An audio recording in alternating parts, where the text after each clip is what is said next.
பஞ்சு முறுக்கு மந்த்ரா கடலை எண்ணெயில நானே பண்ணுது. ஒரு சேலஞ்ச், உங்களால இந்த மாதிரி முறுக்கு செய்ய முடியுமா? மந்த்ரா கடலை எண்ணெயில முறுக்கு செஞ்சு பாருங்க. ஓகே?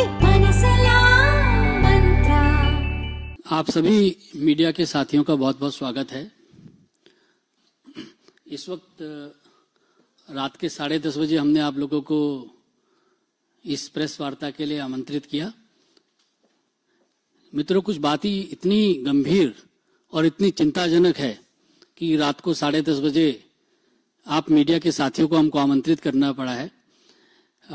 हमारे बहुत ही वरिष्ठ साथी और राज्यसभा के हमारे सदस्य आदरणीय सुधांशु त्रिवेदी जी आपको कुछ बहुत ही जिसको चिंताजनक और बहुत ही गंभीर विषय है उनके बारे में बताने वाले हैं।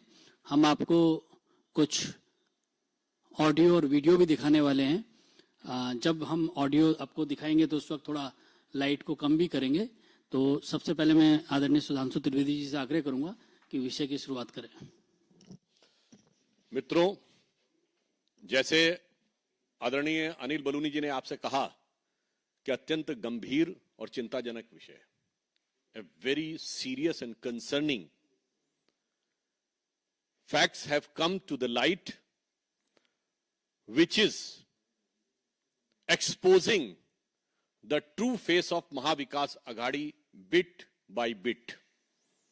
And for this bit by bit exposure, bites are also available. So in my opinion, it is posing a serious question that how a free and fair election can be conducted. और इससे यह भी बात और स्पष्ट हो रही है कि जो नारा था कि हालात बदलेगा, अब दिख रहा है कि हाथ करामात क्या कर रहा है। एक और बात बहुत साफ दिखाई पड़ रही है कि ये जो मोहब्बत की दुकान है, इसमें सामान और सामान का भुगतान कहां से हो रहा है। आज देश की जनता के सामने एक गंभीर प्रश्न आया है कि कहीं ऐसा तो नहीं कि इस मोहब्बत की दुकान के सामान का भुगतान 7 समुंदर पार से हो रहा हो। जिस प्रकार के तथ्य मीडिया में आए हैं, न्यूज एजेंसीज के द्वारा जिस प्रकार कुछ लोगों का इंटरव्यू, जिसमें कि पूर्व अधिकारी भी हैं, जिस प्रकार की बातें बताई गई हैं, वो लोकतंत्र के लिए बहुत चिंताजनक है। और उससे इस प्रकार के संकेत मिलते हैं कि इस मोहब्बत की दुकान का सामान कहीं दुबई से तो नहीं आ रहा था। और इसलिए इतना ही नहीं, उसमें यह सब भी बताया जा रहा है कि आप आश्वस्त रहिए, हमारी वो सरकार जो कि आने वाली नहीं, वो आएगी तो हम इंक्वायरी भी टैकल कर लेंगे। सोचिए, संविधान के बारे में किस प्रकार की बात कही जा रही है और कई बड़े लोगों की बात कही जा रही है। तो हम अब आपके सामने साक्ष्य के रूप में, मतलब बोथ दृश्य और श्रव्य, यानी योर विजुअल एंड रिटन, दोनों चीजें आप स्वयं इसको देखें। और उसके बाद मैं महाविकास अघाड़ी और कांग्रेस पार्टी से फिर कुछ प्रश्न पूछूंगा। तो अब मैं अनुरोध करूंगा कि हमारी जो टेक्निकल टीम है, कृपया जो बातें न्यूज एजेंसीज के माध्यम से सामने आई हैं, जरा उनको हम राष्ट्र के समक्ष रखना चाहते हैं और ये बताना चाहते हैं कि what this bit is doing. ये लाइट ऑफ करिए।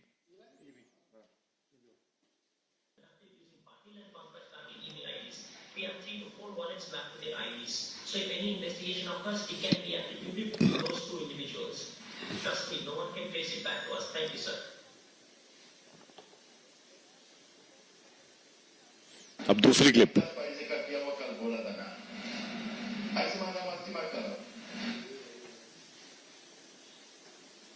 एक मिनट भाई, इसको दोबारा सुना, ये बता दे। Nana Patole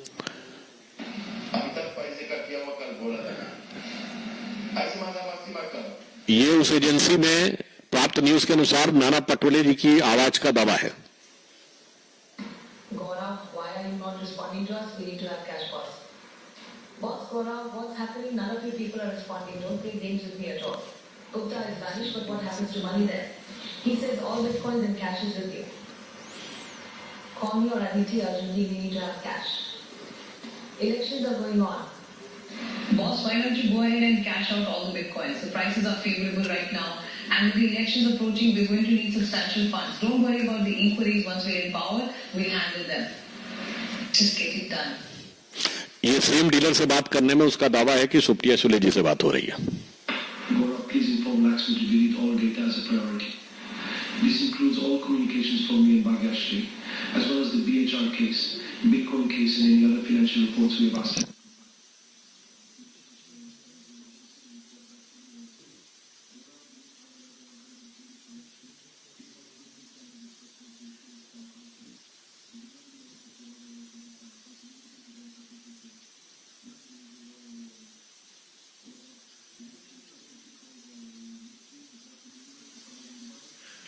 sir mike on कर दीजिए. Cash out some Bitcoin by next week. Please inform your buyer accordingly and let you know who to hand the cash to. ठीक है. चार हो गए? एक वो जो वो दिखाना है. ऑन कर दीजिए माइक. अभी आपको एक चैट. अब आप ये देखिए जो डीलर ने कहा है चैट्स के बारे में भी, तो वो चैट्स को भी प्रदर्शन कर रहे हैं. इसके बाद जब ये आप ये स्लाइड्स देख लेंगे तब आपको इस विषय में बताते हैं.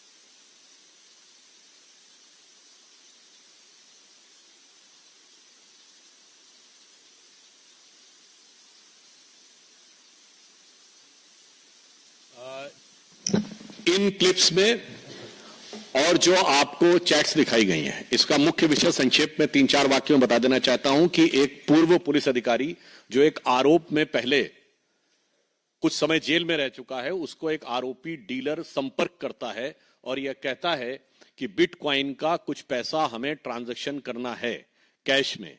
वो ये कहता है कि मैं पहले ही लफड़े में फंस चुका हूं, मैं ऐसी किसी चीज में नहीं पड़ना चाहता. तो वो दूसरा व्यक्ति ये कह रहा है कि नहीं साहब, इसमें बड़े लोग इन्वॉल्व हैं और वो कांग्रेस के महाराष्ट्र के अध्यक्ष नाना पटोले जी का तथा कथित रूप से नाम लेता है और सुप्रिया सुले जी का तथा कथित रूप से नाम लेता है.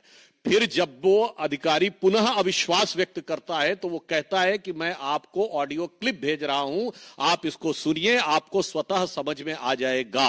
और उस ऑडियो क्लिप में डीलर के दावे के अनुसार वह साफ साफ कहा जा रहा है कि इलेक्शन के लिए हमें पैसा चाहिए और इंक्वायरी की आप चिंता मत करिए, सरकार आएगी तो हम देख लेंगे.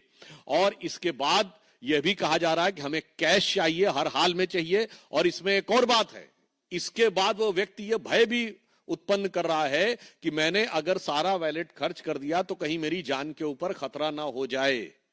आप समझ सकते हैं कितनी गंभीर खतरनाक बातें. इसीलिए यहां कहा गया कि बहुत गंभीर और चिंताजनक बातें उभर कर सामने आई हैं. अब हम कांग्रेस पार्टी के से 5 सवाल पूछना चाहते हैं. सबसे पहले वो ये बताएं कि जो इस वीडियो क्लिप में और ऑडियो क्लिप में दिखाई पड़ रहा है, क्या कांग्रेस पार्टी अथवा उनके किसी भी नेता जो यहां पर नाना पटोले जी और सुप्रिया सुले जी के बारे में दावा किया गया है, क्या वो बिटकॉइन के किसी भी ट्रांजैक्शन में इन्वॉल्व हैं या नहीं, और यदि हैं तो वो लीगल ट्रांजैक्शन है या वो इलीगल ट्रांजैक्शन में भी इन्वॉल्व है. पॉइंट नंबर 1, पहले उनको आके साफ साफ जवाब देना चाहिए, क्या वो बिटकॉइन के किसी भी ट्रांजैक्शन से उनका कोई लेना देना है, हां या ना. उन्हें सीधे आकर यह बात कहना चाहिए. दूसरा, इसमें जिस डीलर की बात आई है, जिसमें वो गौरव मेहता की बात कर रहे हैं और एक मिस्टर गुप्ता का उल्लेख जिसमें डीलर के अनुसार वो सुप्रिया जी की आवाज में बोला जा रहा है, तो यह साफ साफ हम पूछना चाहते हैं. दूसरा प्रश्न कि यह बताइए कि क्या गौरव मेहता और इस गुप्ता नामक व्यक्ति से आपका कोई संबंध है या नहीं. साफ जवाब दीजिए. संपर्क कभी हुआ है या नहीं, और किसी प्रकार की वार्तालाप हुई है या नहीं.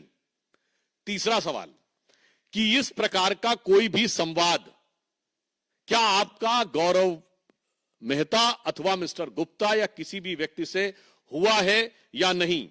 और पांचवी बात, सिर्फ रस्म अदायगी के ट्वीट से कार्य नहीं चलने वाला, आपको साफ आकर कहना होगा कि यह आपकी आवाज है या नहीं। ये 5 सवालों का हमें जवाब चाहिए स्पष्ट रूप से महाविकास अघाड़ी के नेताओं से। और अंतिम 5वां सवाल है कि इसमें जो बिग पीपल वर्ल्ड कहा जा रहा है, जो सबसे गंभीर बात है कि मुझसे इसमें बड़े लोग इन्वॉल्व हैं। यदि दावा है कि ये प्रदेश अध्यक्ष नाना पटोले जी की आवाज है, यदि यह दावा है कि सुप्रिया सुले जी की आवाज है, तो वो लोग जिनको बड़े लोग कह रहे हैं, वो बड़े लोग कौन है? इस बारे में कांग्रेस पार्टी और महाविकास अघाड़ी को साफ जवाब देना चाहिए। तो हमारे साफ साफ 5 प्रश्न हैं उनसे कि नंबर 1, आपका बिटकॉइन ट्रांजैक्शन से कोई इन्वॉल्वमेंट है या नहीं, और है तो वो लीगल है या इलीगल है। नंबर 2, कि आपने किसी प्रकार के इस गौरव मेहता या गुप्ता नाम के व्यक्ति से कोई संबंध संपर्क रहा है या नहीं। तीसरी बात, आपका किसी भी प्रकार इस संवाद में जो चैट है वो आपका है या नहीं। चौथा, ये आवाज आपकी है या नहीं। और 5वां, ये बिग पीपल कौन है। अब मुझे एक और बात भी समझ में आ रही है, वो ये समझ में आ रही है कि जैसे देखिए ये उसके में बिग पीपल का वो उल्लेख कर रहा है, आपने देखा होगा जो लिखा है ना, sir it's a big case, big people are involve, let me call you and explain you sir. तो big people involve and big case, तो ये क्या है? अब मैं पूछना चाहता हूं, यदि ये 5 उंगलियों वाला पंजा इन 5 सवालों का जवाब नहीं देता है आकर, तो आप ये समझ लीजिए कि ये साफ प्रदेश और देश की जनता ये समझ सकती है कि ये पंजा किसके लिए क्या कार्य कर रहा था।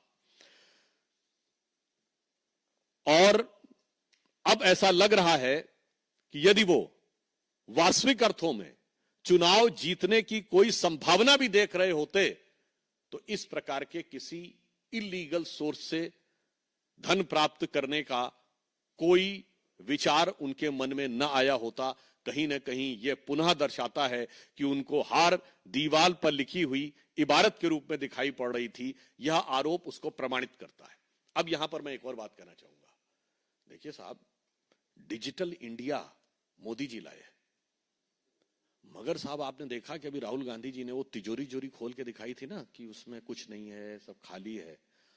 अब देश की जनता को यह समझना चाहिए कि तिजोरी का तो मामला ही नहीं था, सब कुछ हाईटेक हो रहा था। यानी अगर इस चीज को जो मीडिया में आई हुई खबर है ये सही है, तो राहुल गांधी जी जवाब दीजिए, तिजोरी का कहां मामला था? क्वाइन नहीं, बिटकॉइन का मामला था।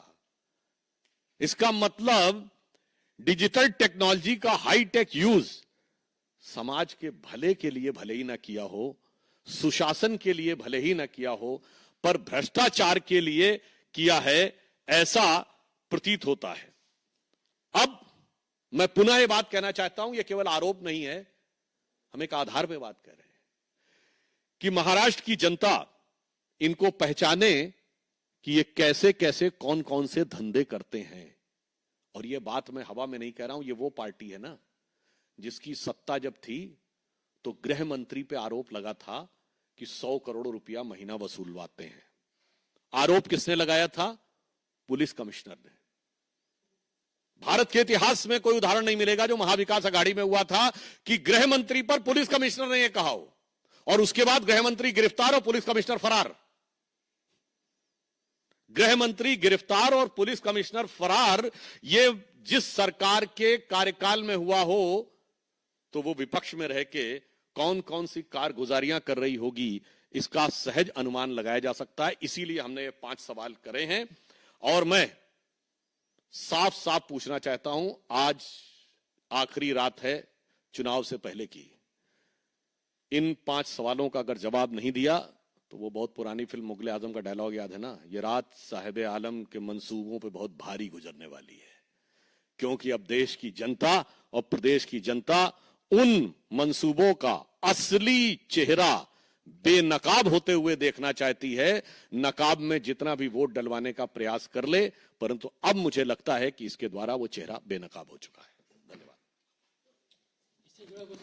आपने रात की बात कही है, सुप्रिया सुले जी ने भी एक ट्वीट किया है, उसमें उन्होंने 2 शिकायतें की हैं, उसका जिक्र किया। साथ में उन्होंने लिखा है कि मतदान की एक रात पहले नेक मतदाताओं को बरगलाने की कोशिश की जा रही है। हमारे खिलाफ ये फॉल्स तरीके से एलिगेशन लगाए जा रहे हैं और इलेक्शन कमीशन में और साइबर सेल में उन्होंने इसकी शिकायत की है। देखिए, मेरा विचार है कि सुप्रिया जी एक वरिष्ठ नेता है, तो उनको नैतिक, राजनीतिक और कानूनी तीनों आधार पर जवाब देना चाहिए। उनका जो ट्वीट है वो एक रस्म अदायगी का किया हुआ ट्वीट है, जिसमें कि उनके ऊपर स्पेसिफिक आरोप जो लगे हैं उसका कोई स्पेसिफिक काउंटर उसमें नहीं है। इसीलिए हमने उनसे साफ सवाल पूछे हैं कि उन्हें आकर कहना चाहिए कि गौरव मेहता अथवा गुप्ता नामक किसी व्यक्ति से उनका संबंध रहा है, परिचय रहा है या नहीं, उसके संपर्क में रही है नहीं, किसी प्रकार का चैट का आदान प्रदान हुआ है या नहीं, यह आवाज उनकी है या नहीं, और बिटकॉइन के ट्रांजैक्शन में कांग्रेस पार्टी या एनसीपी का किसी भी नेता का कोई भी इन्वॉल्वमेंट है या नहीं, और बिटकॉइन का लीगल ट्रांजैक्शन भी होता है और इलीगल भी होता है। तो क्या इलीगल ट्रांजैक्शन में है कि नहीं, इन बातों का जवाब दे दें ट्वीट में, तो कोई बात नहीं।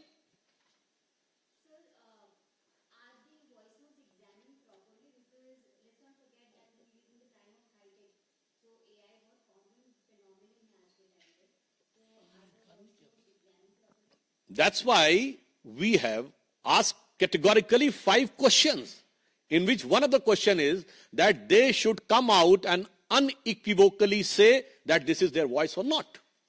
Up till now, we have not seen any clarification or condemnation. As it has been said, a tweet has been said, which is a very vague and generic language. There is no specific, to the point rebuttal of the allegation.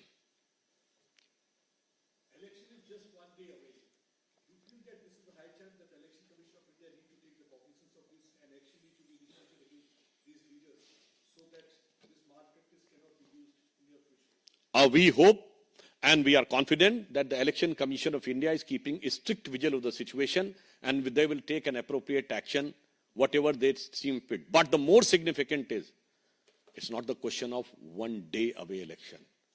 It's going one way, which way the politics is going, which way the corruption is going, and how the people are trying to influence and pervert the electoral process.